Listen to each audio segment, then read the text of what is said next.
Hola, buenos días. Bienvenidos a su noticiero, Canal de Todos. En esta emisión especial hablaremos de un tema que todos deberíamos saber, la discapacidad. Acompáñame a ver este informe especial. Empezaremos esta línea del tiempo con la época antigua, la cual nos hablará de un paradigma dominante de la normalidad, un prejuicio social y la discapacidad vista desde dos puntos, el congénito o por accidente. La segunda época de la cual vamos a hablar es la Edad Media, en la que cabe resaltar cómo la Iglesia consideraba a las personas con discapacidad como malditas o con un castigo divino, y cómo se ejercía un poder entre lo normal y lo anormal. A finales del siglo XVIII, las instituciones para las personas con discapacidad o anormales pasan a ser del Estado, convirtiendo a estas personas en sujeto de estudio para la psicología, las cuales le dan un trato más humano. La sociedad hace conciencia respecto a la necesidad de atender a estas personas. En el siglo XIX se da inicio a la educación especial por medio de los internados, en un modelo que supone la creación de centros diferenciales para cada tipo de deficiencia, donde se desarrollará una enseñanza especializada en cuanto a profesionales, recursos e instalaciones.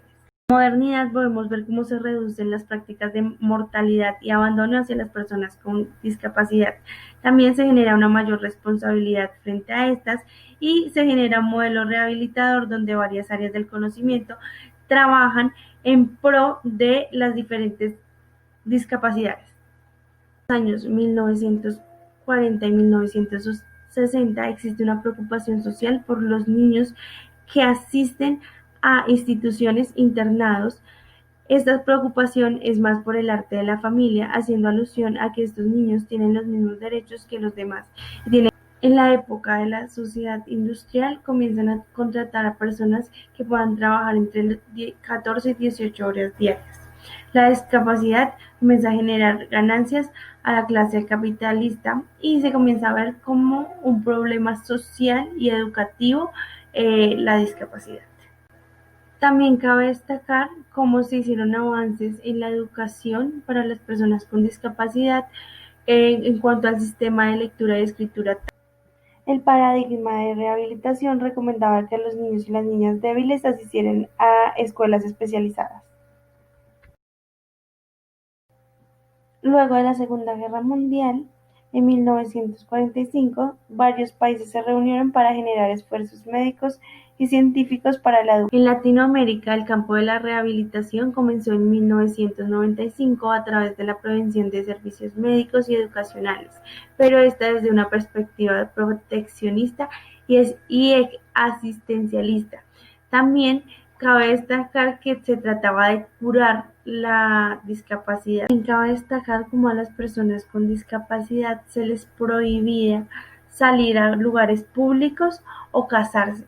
Entonces había una limitación frente a su desarrollo como individuo y como sujeto de derecho. Los movimientos sociales de las personas con discapacidad después de la segunda mitad del siglo XX comenzaron a manifestarse buscando sus derechos, la accesibilidad a diferentes campos de la sociedad y logrando la igualdad de oportunidades.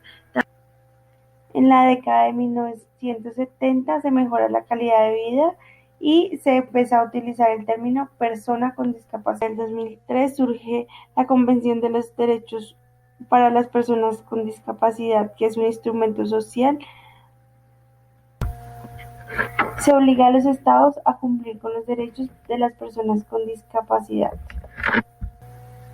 En la discapacidad y el neoliberalismo podemos ver cómo se produce la privatización y teorización de los sectores de la salud y cómo se ven afectados los recursos para este fin. Era un logotipo de integración para las personas con discapacidad que en vez de incluirlos se les integró solo en una parte de la sociedad. Esperamos que hayan disfrutado de este informe especial y que hayan aprendido más sobre la evolución y el origen de la palabra discapacidad. Nos veremos.